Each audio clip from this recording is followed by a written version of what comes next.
Picture this. It's November 24th, 1971. A man wearing a dark suit and a black raincoat walks right up to the Northwest Orient Airlines counter in Portland, Oregon. Just a completely average-looking guy. Exactly. Nothing suspicious at all. He uses cash. Just a single $20 bill to buy a one-way ticket to Seattle. And he gives the agent the name Dan Cooper. Right, Dan Cooper. And within just a few hours, this totally average-looking guy would completely hijack a commercial airliner, extort $200,000 from the United States government, strap on a parachute, and step out of the back of a Boeing 727 into a freezing rainstorm. At 10,000 feet. At 10,000 feet, never to be seen again. Today, you and I are breaking down the FBI files, the flight telemetry, the physical evidence, and the most compelling suspects in the only unsolved commercial airplane hijacking in U.S. history. It's just a massive puzzle. It really is. And I think we need to start with the timeline of that afternoon, because it is incredibly tight. Yeah, if you look at the initial passenger manifest and the boarding process, the thing that stands out immediately is just the sheer normalcy of his behavior. Yeah. I mean, we are talking about Flight 305. It's the day before Thanksgiving. Busy travel day. Right, but this specific plane is barely a third full. It's carrying only 36 passengers and a crew of 6. So, Cooper boards the plane. He takes seat 18C right in the back of the aircraft. You settled in? Settles right in. He orders a bourbon and 7-Up.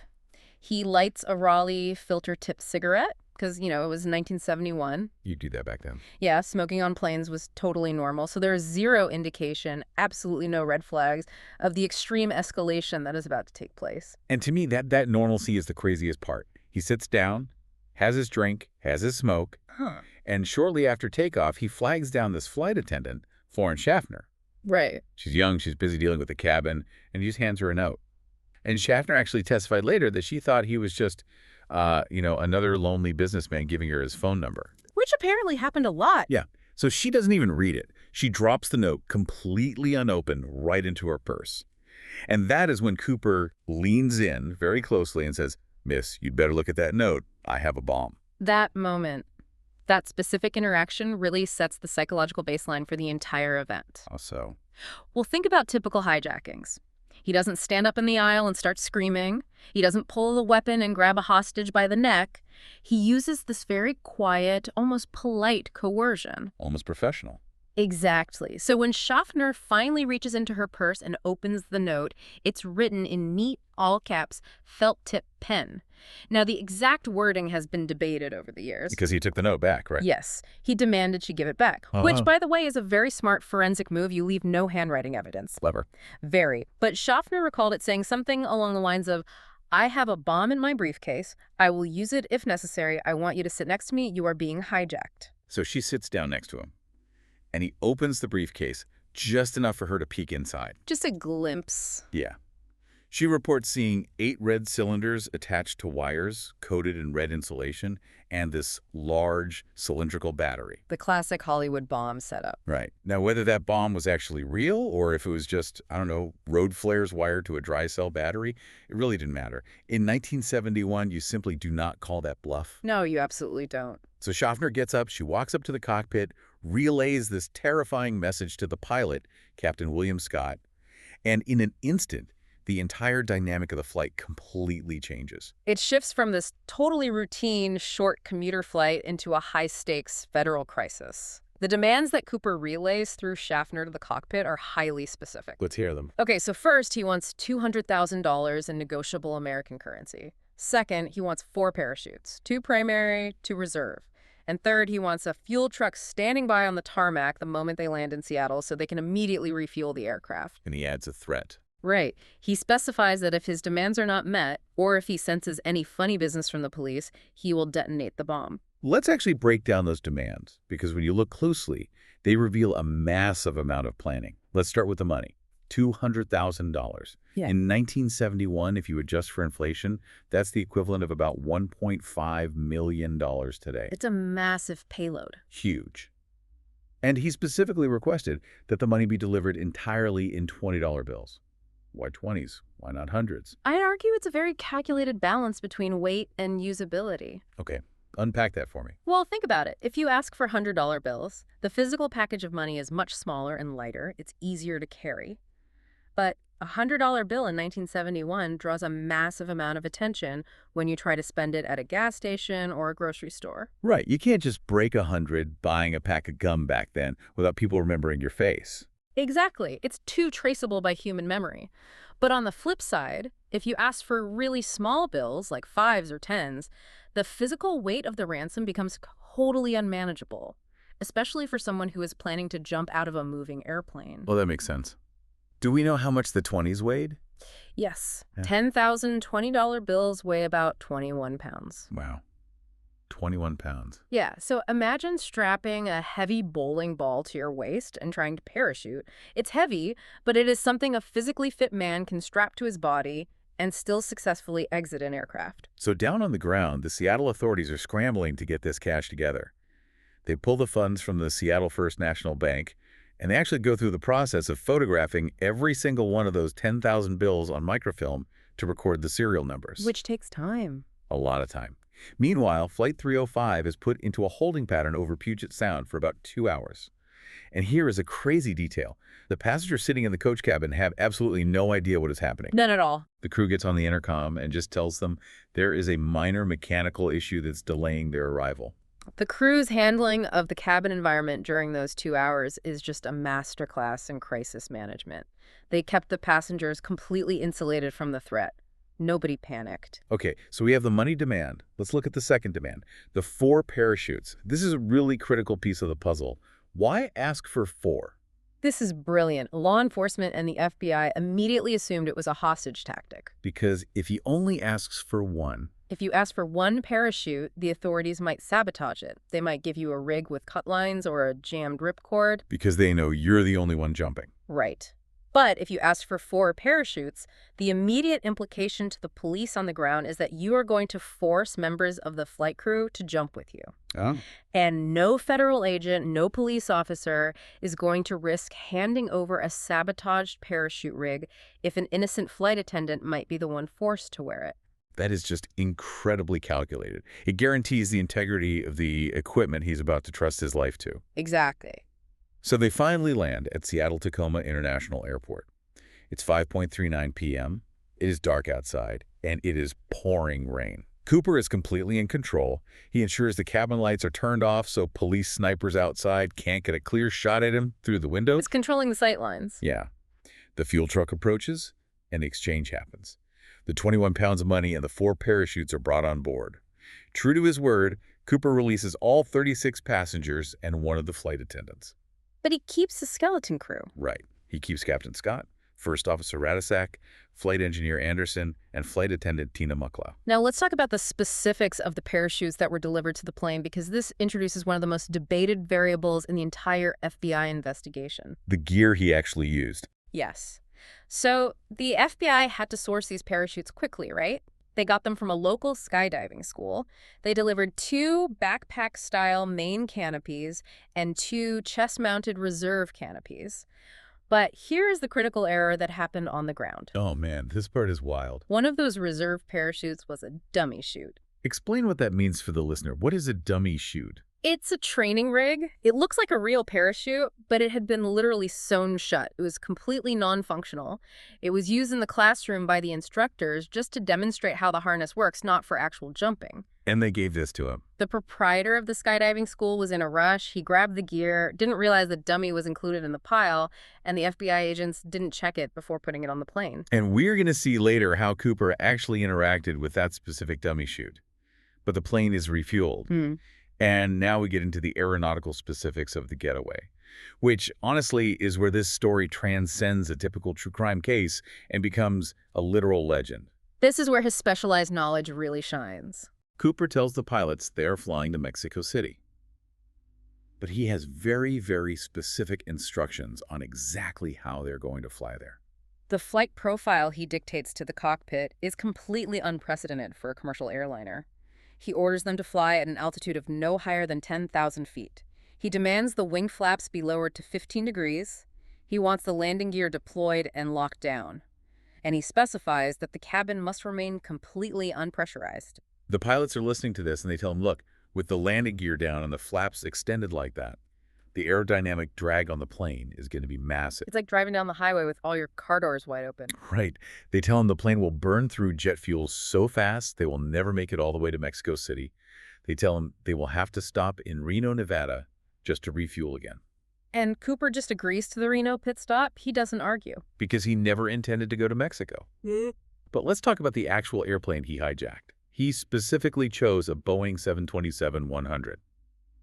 Why that specific aircraft? The 727-100 had a very unique design feature. It's called the aft air stair. The back stairs. Right. It was a staircase located at the very rear of the aircraft that lowered directly out of the belly, pointing backwards, right under the tail section. What was the normal purpose of that? It was designed so the plane could operate out of smaller regional airports that didn't have those moving, enclosed jet bridges we use today. You could just lower the stairs out of the belly and passengers could walk right out onto the tarmac. I read during my research that the CIA actually used 727s in Vietnam specifically because of that rear stair feature. Yes, they did. They used them for covert supply drops. Because you could lower those stairs while the plane was in flight and push cargo out the back without it hitting the horizontal stabilizers on the tail. And that is because the tail on a 727 is mounted really high up in a T-shape. Right. So why does that matter for a guy jumping out of it? That aeronautical geometry is the entire linchpin of his escape plan. If you try to jump out the side door of a standard commercial jet that is flying at 200 miles an hour, the slipstream, the wind hitting the plane, will grab your body and slam you directly back into the horizontal stabilizer on the tail. Ouch. It's fatal. You'll be cut in half or knocked completely unconscious. But the 727's high T-tail and those rear deploying stairs create a relatively calm pocket of air, a draft shadow, directly behind the fuselage. You can walk down those stairs and drop straight down into the night, totally clear of the aircraft's physical structure. And Cooper knew this. He knew the plane's capabilities intimately. This was not common public knowledge. So he dictates this bizarre, slow, low-altitude flight profile. And they take off from Seattle around 7:40 p.m. Immediately, 2 F-106 fighter jets are scrambled from McChord Air Force Base to tail the airliner. To keep an eye on him. Right. They're flying above and behind the 727, trying to stay out of sight, but tracking it. The weather outside is completely deteriorating. It's a heavy overcast, freezing rain, just pitch black. Once they are airborne and settled into that awkward flight profile, Cooper tells Tina Mucklow, the last remaining flight attendant in the back with him, to go up to the cockpit. He tells her to close the curtain dividing first class from coach, and he tells her not to come back out. So she walks down the aisle, and she looks back one last time, and she sees Cooper tying something around his waist. The money bag. The money. And then she goes into the cockpit. He is now completely alone in the cabin. Now, inside the cockpit, the crew starts noticing a physical change in the cabin pressure. Remember, it's unpressurized, but they can still feel a shift. A warning light flashes on the instrument panel. What does the light say? It indicates that the aft air stair door has been unlocked and is deploying. Captain Scott gets on the intercom and asks, "Is there anything we can do for you?" And Cooper simply replies, no.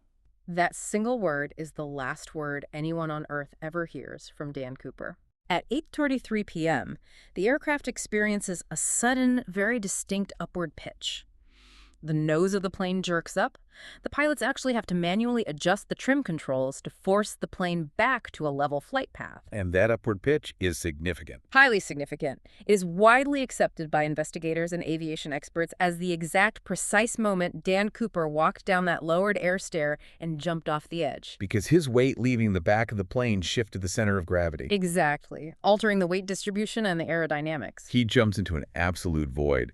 Let's really paint the picture for the listener of what this guy is diving into. It is a late November night in the Pacific Northwest. Extremely harsh conditions. The aircraft is flying at 10,000 feet. The air temperature outside is hovering right around freezing. But when you factor in the 200-knot wind blast coming off the plane, the wind chill is estimated to be well below zero. Bitterly cold. And look at what he is wearing. He is wearing a business suit, a trench coat, and slip-on loafers. He has no helmet, he has no thermal gear, no goggles. This is a trench coat and a parachute. He steps off those stairs into total darkness over the incredibly dense, mountainous, forested terrain of southwestern Washington state. And that sheer hostility of that specific environment leads many, many analysts to conclude he simply couldn't have survived the night. You don't think he made it? Look at the physical realities. If the physical impact of the slipstream didn't knock him unconscious immediately or tear the parachute straight off his back, the landing likely would have killed him. Jumping at night into zero visibility over pine trees that are over 100 feet tall. Yeah, the terrain is rugged. Rugged ravines, freezing rivers, boulders. The odds of a catastrophic landing are astronomically high. You can't pull your parachute toggles and steer to a soft clearing if you literally can't see the ground approaching. That's a fair point. But I have to disagree slightly on the absolute certainty of his death, simply because of the meticulous preparation we saw earlier. You think he survived? I think we have to strongly entertain the possibility. The guy asked for specific flight parameters that perfectly matched a low-altitude jump profile. He secured the money to his body. The military fighter jets tailing the plane didn't see him fall. The pilots in the 727 didn't see him. He vanished. Well, the failure of the chase planes to spot him is a point worth examining. Why couldn't they see him? The F-106 fighters were moving much faster than the 727. The airliner was flying at 170 knots with flaps down, which is practically stalling for a jet that size. The fighters couldn't fly that slow without falling out of the sky themselves. So what did they do? They had to fly in a continuous S-pattern weaving back and forth just to stay behind the airliner without overshooting it. Oh, so their visual focus is constantly sweeping side to side, not locked on the tail. Right. Factor in the heavy cloud cover, the pouring rain, and the complete lack of night vision technology in 1971. It is highly plausible a single man in dark clothing falling rapidly through the sky would bypass their visual field completely. So the 727 continues on and lands safely in Reno a few hours later. It lands trailing the air stairs, which are literally dragging on the concrete runway, throwing sparks everywhere. Must have been a crazy sight. The FBI and local police swarm the aircraft the second it stops. They search the cabin top to bottom. Cooper is gone. The 21 pounds of money is gone. And 2 of the 4 parachutes are gone. But he did leave a few things behind. And this brings us to the physical evidence, which is heavily detailed in the FBI case files. What do they find? The physical evidence left in the cabin is frustratingly sparse, but what is there is highly specific. On seat 18E, right next to where he was sitting, investigators find a black clip-on tie from JCPenney. A clip-on tie? Yes, and a mother-of-pearl tie clip attached to it. They also recovered the 2 remaining parachutes that he didn't take with him. And this is exactly where that dummy chute we talked about earlier comes back into play. Oh, right. The training rig that was sewn shut. What did he do with it? The FBI finds that Cooper had taken his own pocket knife, and he had cut the nylon shrouds, the strings off that unusable dummy reserve parachute. Why? He used those nylon cords to tie the canvas money bags securely around his waist. He probably didn't even realize the chute was fake or non-functional. He just looked at it and saw rope that he needed. So he cannibalized it for parts. Exactly. And he took the functional main canopy and the functional reserve with him into the night. What else was left at his seat? The investigators also recovered 8 Raleigh filter-tipped cigarette butts from his ashtray. 8 of them. That's a lot of DNA. Well, in 1971, DNA profiling didn't exist. So those cigarette butts were simply bagged as physical evidence, presumably to test for blood typing via the saliva left on the filters, which they could do back then. Okay, so where are they now? Can we run DNA on them today? This is an absolute disaster for modern forensics. Those cigarette butts were later lost by the FBI. You gotta be kidding me. I wish I was. They have completely vanished from the federal evidence locker. If we had those cigarette butts today, we could easily extract a full, definitive DNA profile of the hijacker. The loss of that specific evidence is one of the most agonizing aspects of the modern investigation. It's infuriating. Just thrown away or misplaced. Yeah. But they still had the tie. They still had the tie. And for decades, the tie was just a piece of fabric sitting in an evidence box. But jump forward to late 2000s, and a group of citizen sleuths, basically scientists working independently but with authorized access to the FBI evidence, they decide to put that JCPenney tie under a high-powered electron microscope. A really brilliant move. They use special sticky tape to lift microscopic particles off the fabric of the tie, and what they find completely shifts the trajectory of the suspect profiles.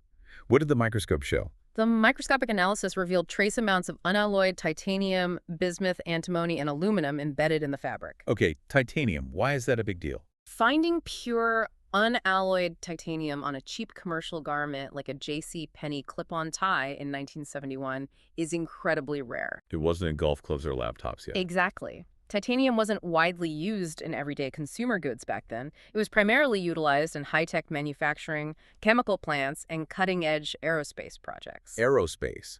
And the most famous aerospace project happening in 1971, right in the Pacific Northwest where this guy boarded the plane, was the Boeing Supersonic Transport, or the SST project. They were using massive amounts of titanium for the development of that specific aircraft. So this led investigators to theorize that Cooper wasn't just some random street criminal or bank robber. He might have been a Boeing employee, Right. or maybe a contractor, working in a highly specialized metallurgy facility. Which perfectly explains his intimate inside knowledge of the 727's aft air stair mechanism, a detail that really wasn't widely known to the general flying public. That makes so much sense. But didn't the FBI initially think he was military? They did. Yeah. The FBI's initial profile focused heavily on military experience, specifically Army paratroopers. They just logically assumed anyone willing to jump out of a commercial airplane in the pitch black had to have advanced airborne training.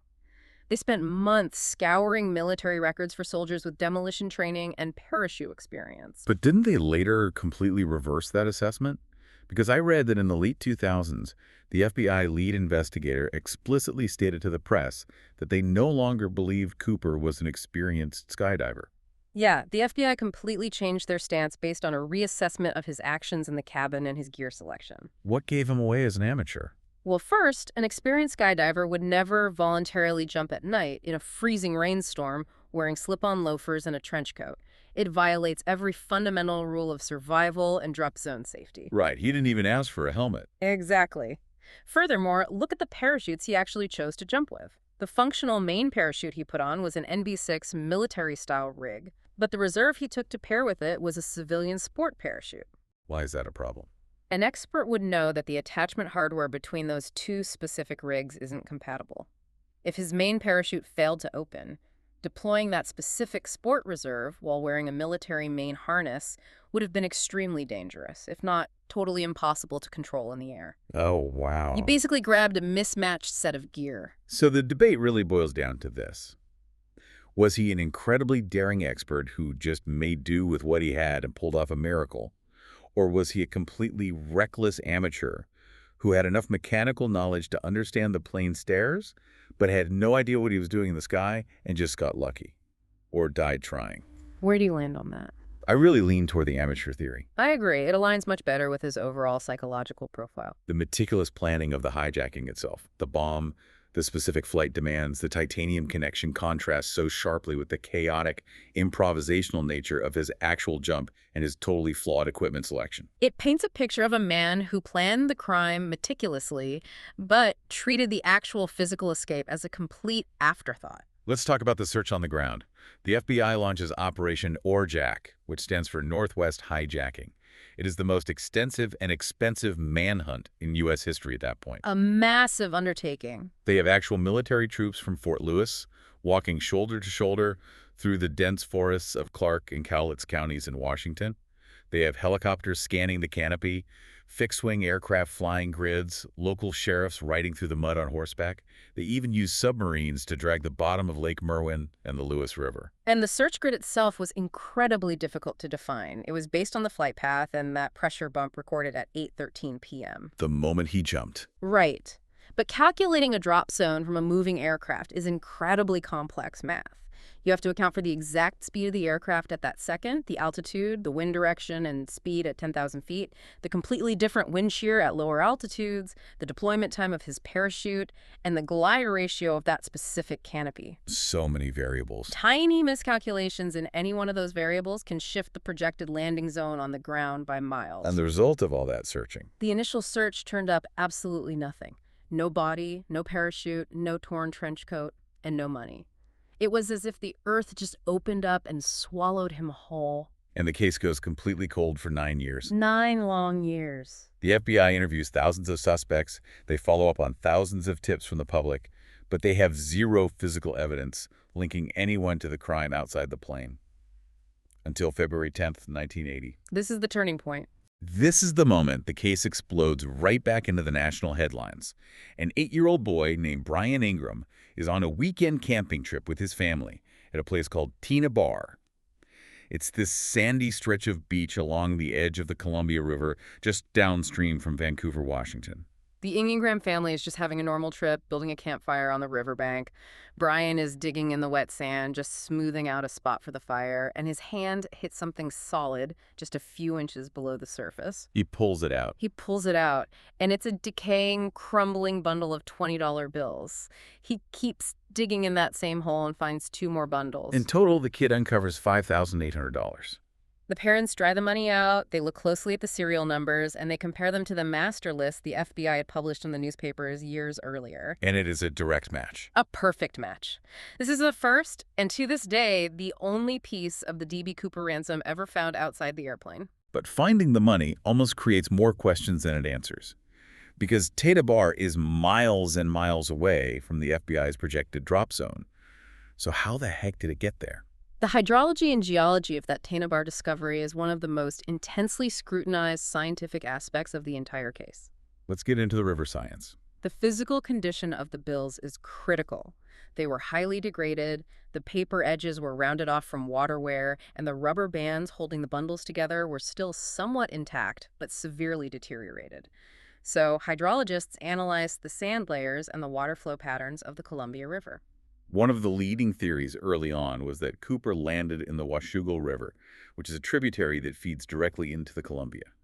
The theory goes that he drowned, his body or the canvas money bag eventually decomposed, and a few bundles of cash washed downstream over the years, eventually depositing on the sandy banks of Tina Bar during a heavy spring flood. I struggle with the Washougal River theory for several major reasons. Why is that? First, the bills were found in a very specific arrangement in the sand.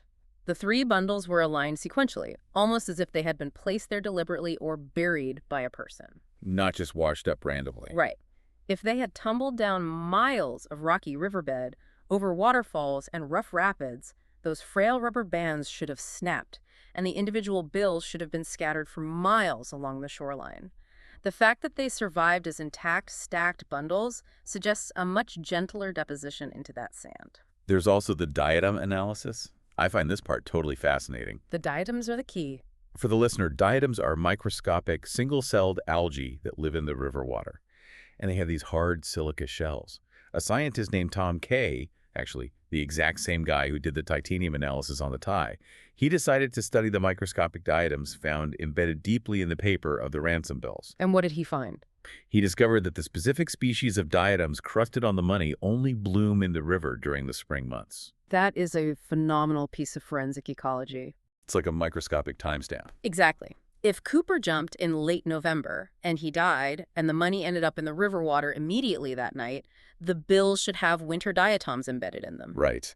The exclusive presence of spring diatoms strongly suggests the money wasn't submerged in that specific river environment until months after the hijacking occurred. Which completely fuels the theory that Cooper survived the jump, hid out, and then buried the money later. Or perhaps he lost part of it while trying to ford the river on foot at a later date in the spring. Or there's another very compelling theory. Someone dredged the river channel. The Army Corps of Engineers. Yes. They regularly dredge the bottom of the Columbia River to keep the deep shipping lanes open for cargo ships. And they take all that sand they suck up from the bottom and they dump it onto the riverbanks, including right onto Tina Bar. So if the money sank to the bottom of the river somehow, a massive dredging pipe could have sucked it up and just sprayed it onto the beach, burying it under a few inches of fresh sand until 8-year-old Brian Ingram dug it up. The dredging theory is highly plausible, and it perfectly accounts for the burial aspect without requiring Cooper to have buried it himself. Regardless of the exact mechanism of how it got there, the discovery of the money at Tina Bar proved one massive thing. Cooper, or at least his loot, actually made it to the ground. But it didn't lead them any closer to finding the man himself. Which brings us to the suspects. Over the decades, the FBI officially investigated over 1,000 individuals. Let's look at the most prominent ones found in the declassified case files. You really can't talk about D.B. Cooper suspects without starting with Richard Floyd McCoy Jr. The ultimate copycat. 5 months after the Cooper hijacking, in April 1972, McCoy hijacked a United Airlines Boeing 727. Same plane. Same plane. He used a hand grenade and an empty pistol. He demanded $500,000. He asked for exactly 4 parachutes, and he successfully jumped out of the aft air stair over Utah. The copycat elements are just staggering. It's the exact same playbook. The parallels are undeniable. And look at McCoy's background. He was a seasoned Army paratrooper, a Green Beret, a warrant officer helicopter pilot, and, bizarrely, a Mormon Sunday school teacher. Quite the resume. He had the extensive tactical training, he had the specialized knowledge of the aircraft, and he actually proved he could execute the exact same crime successfully and survive. How'd he got caught? He was caught a few days later because he made a sloppy mistake.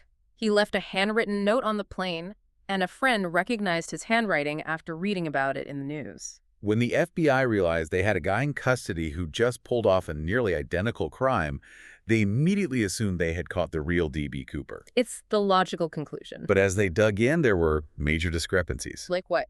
McCoy simply didn't match the physical description.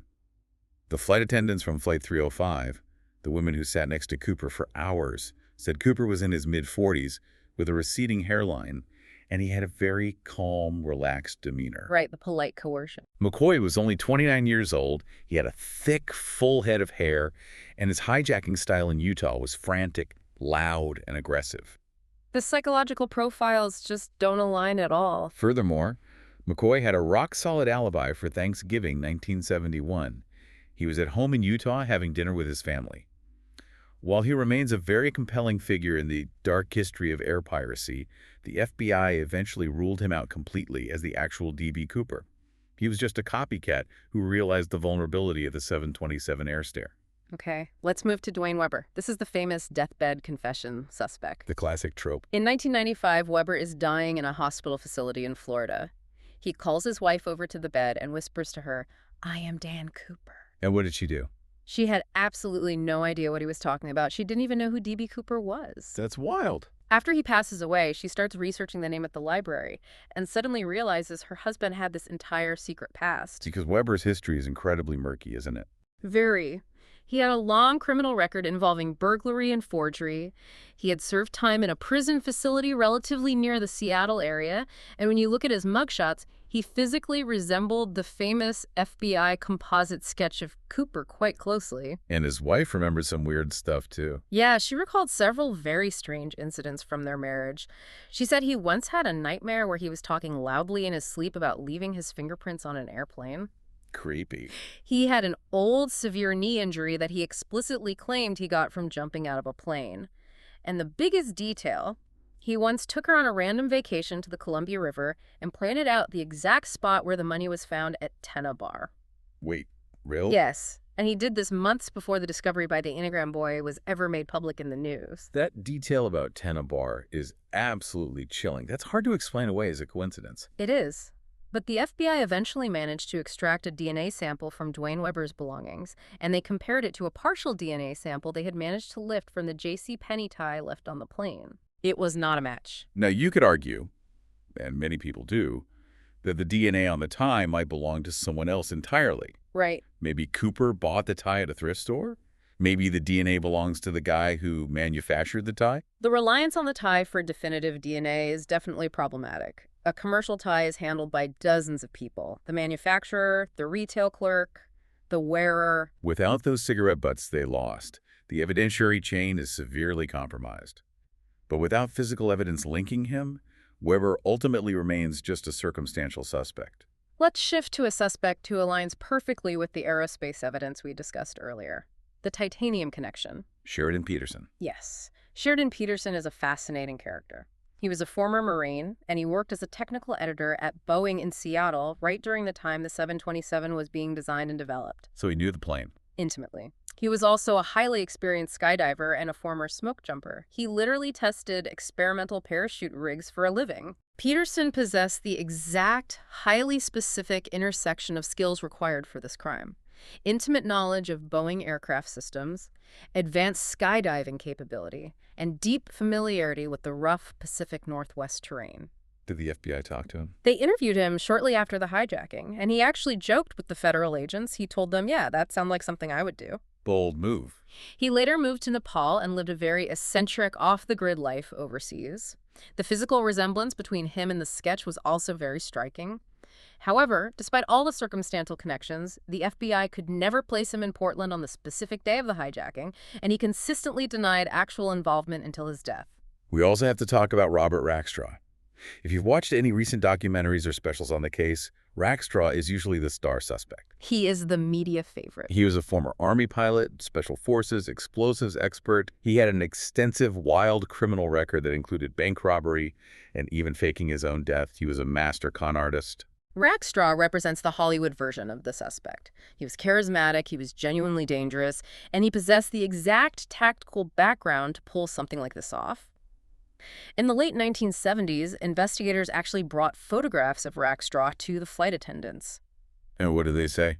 While they didn't make a definitive, absolute identification, they noted very strong physical similarities to the man they sat next to. The huge problem with Rackstraw, though, is his age. Yes, the age discrepancy is a massive hurdle. In 1971, Robert Rackstraw was only 28 years old. Every single witness on the plane, especially the flight attendants who were up close, insisted Cooper was in his mid to late 40s. They said he had deep wrinkles, graying hair. It is very difficult for a 28-year-old to convincingly pass for 45 in close quarters under bright fluorescent cabin lights. Exactly. Also, Rackstraw just loved the attention. He would coyly hint to reporters that he might be Cooper just to drum up publicity for himself, which completely contradicts the entire low-profile, invisible ethos of the actual hijacker. Witness testimony, especially regarding age, can be flawed. But having multiple witnesses independently corroborating the mid-40s description carries significant weight. We also see a lot of suspects brought forward by family members over the years, like L.D. Cooper. Yes, L.D. Cooper. His niece, Marla Cooper, came forward a few years ago. She claims she vividly remembered her uncle coming to a family Thanksgiving dinner in Oregon in 1971, the day after the hijacking. What was her story? She said he showed up heavily battered and bruised, wearing a bloodied shirt. She said he initially claimed to the family that he had been in a car accident, but later she overheard hushed conversations between the adults implying he had actually hijacked the airplane. The L.D. Cooper theory relies very heavily on recovered childhood memories and family folklore. Always tricky. Very tricky. The FBI did investigate him, though. They even tested a leather guitar strap he owned for trace DNA, hoping to match it to the profile on the tie. But again, no match. The sheer volume of these suspects really highlights the fundamental problem with this entire case. Was that? Without definitive physical evidence linking a specific person to the inside of that plane, all you really have are compelling coincidences and good stories. And I think that's exactly why the FBI officially closed the active investigation in 2016. They finally closed the books. They released a statement saying they had exhausted all viable leads and that keeping the case open was simply diverting valuable federal resources away from more pressing, modern criminal investigations. They didn't solve it. They just stopped actively looking. Exactly. The files are open to the public. Yeah. The evidence is preserved in a vault, but the federal government essentially admitted defeat. The closure of the case officially cements its status as a historical anomaly. But it also opens the door wide open for private investigators, forensic scientists, and historians to continue the work unencumbered by federal bureaucracy. Because the legacy of D.B. Cooper isn't really just the crime itself anymore. It's the massive cultural phenomenon it spawned. He became an American anti-hero. Absolutely. In a decade defined by government mistrust, the Vietnam War, and massive corporate consolidation, a lone, polite man who successfully robbed a massive corporation and literally vanished into the clouds really resonated with the public.